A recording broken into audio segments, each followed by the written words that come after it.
Hello everyone, welcome to my YouTube channel NCERT guidance. आज मैं आपके लिए लेकर आई हूँ क्लास 10th इंग्लिश की poem the dust of snow के इम्पॉर्टेंट क्वेश्चंस। तो पिछले वीडियो में हमने ये पोएम कवर की थी। आज हम इसकी आरटीसीज वगैरह और इसके इम्पॉर्टेंट क्वेश्चंस पे फोकस करेंगे। तो देखिए, इसका पहला पैराग्राफ है, the way a crow Shuk down on me the dust of snow from A hemlock tree. तो आपको ये पहला स्टैंजा दिया गया है और इससे ये क्वेश्चंस यहाँ पे पुट किए गए हैं। पहला क्वेश्चन है, who is the composer of these lines. मतलब इसके पोइट का नेम पूछा गया है, तो पोइट कौन है इसके? Robert Frost. अगला क्वेश्चन है, what was the mood off the poet in the beginning of the poem. मतलब जो पोइट था उसका मूड किस तरीके का था जब पोएम की बिगनिंग हुई थी, मतलब स्टार्टिंग में। तो पोइट कैसा था उस टाइम पे? बिल्कुल सैड था। नेक्स्ट क्वेश्चन देखिए, अगले क्वेश्चन में पूछ रहे हैं, what are the two negative creatures that Frost used as carriers of positively. मतलब दो ऐसे नेगेटिव क्रिएचर्स के बारे में बताया गया है, पूछा गया है हमसे, जो कि पोइट के अकॉर्डिंग उन्होंने पॉजिटिवली वर्क किया है।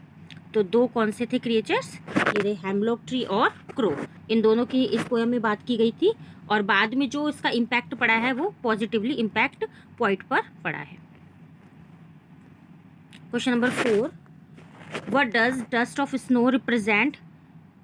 मतलब जो डस्ट ऑफ स्नो पोएम है वो यहाँ पे क्या रिप्रेजेंट कर रही है? तो क्या रिप्रेजेंट कर रही है? Healing power of nature. यानी कि जो नेचर होती है वो एक हीलिंग पावर का है, यानी कि एक हीलिंग ट्रीटमेंट का वर्क करती है हर चीज़ के ऊपर। Question number 5, where was the crow sitting. Crow कहाँ पर बैठा हुआ था? तो देखिए यहाँ पे इसका आंसर भी दे रखा है, क्रो हेमलॉक ट्री के ऊपर जा बैठा। Question number 6, what did it shake on the poet.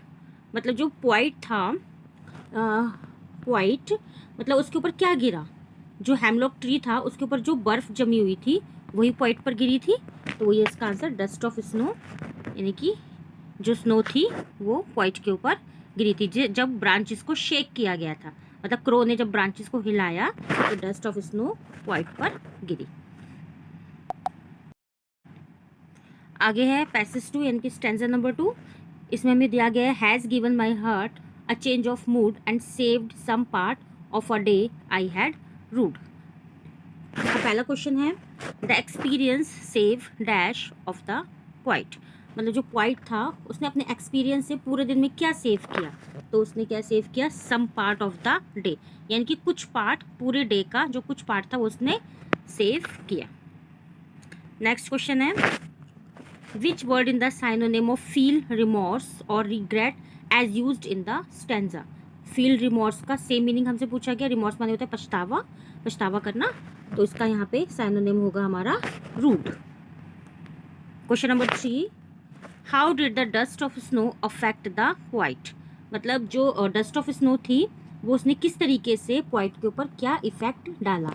तो उसने क्या किया था? इट चेंज हिज मूड, यानी कि पोइट का मूड चेंज कर दिया था। Question number 4, the poet is trying to suggest that.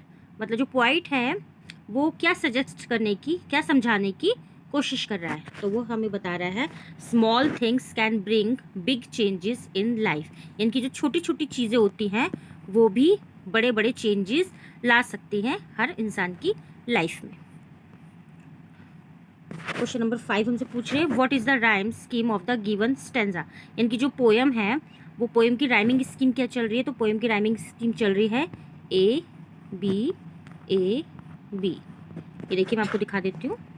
ये देखिए स्टैंजा में, ये देखिए लास्ट वर्ड देखिए यहाँ पे क्या लिखा हुआ है, हर्ट। उसके बाद लास्ट सेकंड वाले जो लाइन है उसमें है मूड। देखिए लास्ट जो यहाँ पे ये अल्फ़ाबेट है टी है, इसमें भी थर्ड लाइन में भी लास्ट अल्फ़ाबेट क्या है? टी है। और अगेन सेकंड लाइन में जो डी था फोर्थ लाइन में भी डी है। तो ये ए बी का साउंड, यानी कि राइमिंग स्कीम चल रही है। क्वेश्चन नंबर 6 में हमसे क्या कह रहे हैं, what does the word rued mean. यहाँ पे रूड का मीनिंग पूछा जा रहा है, तो इसका मतलब है रिग्रेट।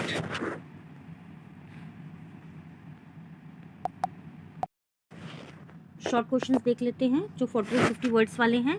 पहला क्वेश्चन है, what is the central message for use in our hectic life with reference to the poem. Dust of snow.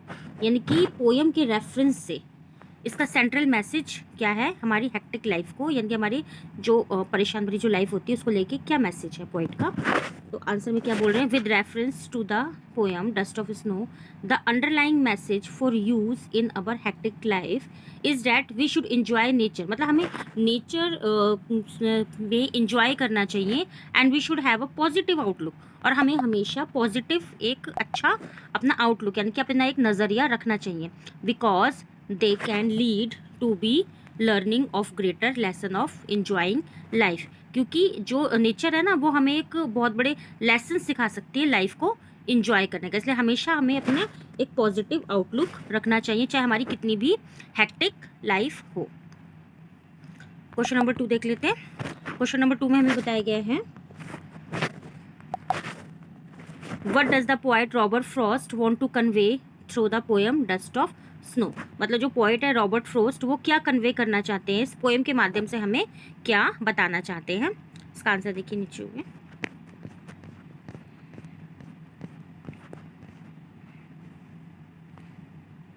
ये देखिए, the poet conveys that the little things in life, छोटी छोटी चीज़ों के बारे में बता रहे हैं, लाइफ के बारे में, can make huge changes.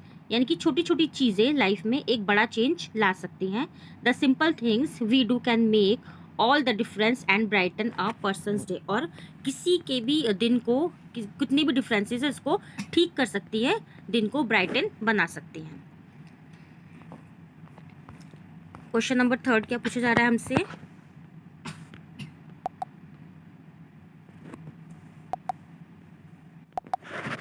Question number 3 हम हमसे पूछ रहे हैं, briefly describe the setting of the poem. तो क्वेश्चन नंबर 3 का आंसर है,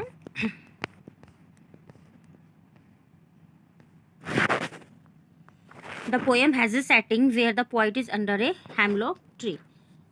पोएम में बताया जा रहा है जो पोइट था वो हेमलॉक ट्री के अंदर बैठा था। The poet takes place in the winter season, winter season की बात की जा रही है, and poet also happens to be in a foul mood, और थोड़े से रिग्रेट मूड में पोइट है। लॉन्ग क्वेश्चंस में क्या कह रहे हैं, जो 100 to 120 वर्ड्स में पूछे जाते हैं।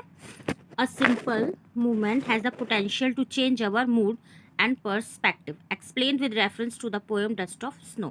मतलब एक छोटा सा सिंपल मूवमेंट भी एक काफ़ी एबिलिटी, काफ़ी पोटेंशियल रखता है हमारे मूड को और हमारे नज़रिए को चेंज करने के लिए। यही हमें एक्सप्लेन करना है डस्ट ऑफ स्नो पोएम के माध्यम से। तो देखिए इसमें क्या बता रहे हैं, the poet tries to convey that even simple and ordinary incident have great significance in our life। यानी कि पोएट अपनी पोएम के माध्यम से हमें बताना चाह रहा है कि छोटे और ऑर्डिनरी जो इंसिडेंट्स होते हैं वो भी काफ़ी महत्व रखते हैं हमारी लाइफ में। नथिंग इज़ गुड और बैड, कोई भी चीज़ बुरी या अच्छी नहीं होती है। It is only our thinking that makes it so, ये सारे हमारी थिंकिंग पे, हमारे नज़रिए पर डिपेंड होता है। Best things in life are free of cost, जितनी भी अच्छी चीज़ें होती है वो सारी फ्री ऑफ कॉस्ट होती है, फ्री में होती है। Life is full of problems and obstacles, जो हमारी लाइफ होती है वो पूरी तरीके से परेशानियों से, बाधाओं से घिरी होती है। We should try to solve them, हमें उनको सॉल्व करने की कोशिश करनी चाहिए, बजाय इसके कि हम बैठे रहें और दुख मनाते रहें। इसके बाद क्या बोल रहे हैं, sometimes even the simpler things और movement can change our perspectives. यानी कि कभी कभी कुछ छोटी चीज़ें, कुछ छोटे मूवमेंट्स जो होते हैं वो हमारी लाइफ में हमारे काम कर जाते हैं, मतलब हमारे नज़रिए को बदल देते हैं। A simple action of A crow, जिस तरीके से एक छोटा सा क्रो का एक्शन, जिस तरीके से वो हेमलॉक ट्री पे जाके बैठा था, who shook off the dust of snow on the poet, और उसने हिलाई वो ब्रांच, मतलब ब्रांचेस हिली उसके बैठने से, और जो डस्ट ऑफ स्नो है वो पोइट के ऊपर गिर गई। Taught him a great lesson, हमें एक अच्छा सबक बताती है। The poet taught him a great lesson, the poet realised that he has wasted his day, और पोइट को समझ में आ जाता है कि वो किस तरीके से अपना पूरा दिन पछतावे में और दुख में खराब कर रहा था, इसके बजाय कि वो उसमें कुछ यूजफुल एक्टिविटी कर सकता था। He understood how to take adverse season in strike and work for a better life. अब उसको एक चीज़ अच्छे से समझ में आ गई थी, किस तरीके से मुझे अपनी लाइफ को बेटर बनाना है, मतलब दुख करने की बजाय। क्वेश्चन नंबर 2 में क्या पूछा जा रहा है हमसे, which themes can you identify from this poem. मतलब सेंट्रल आइडिया पूछा जा रहा है पोएम का, थीम पूछी जा रही है पोएम की। ये देखिए, इसका आंसर है the poem dust of snow presents nature. जो डस्ट ऑफ स्नो पोएम है वो नेचर के बारे में बता रही है हमें as the main theme of the poem, और यही मेन थीम है पोएम की। The poet speaks about the power of nature.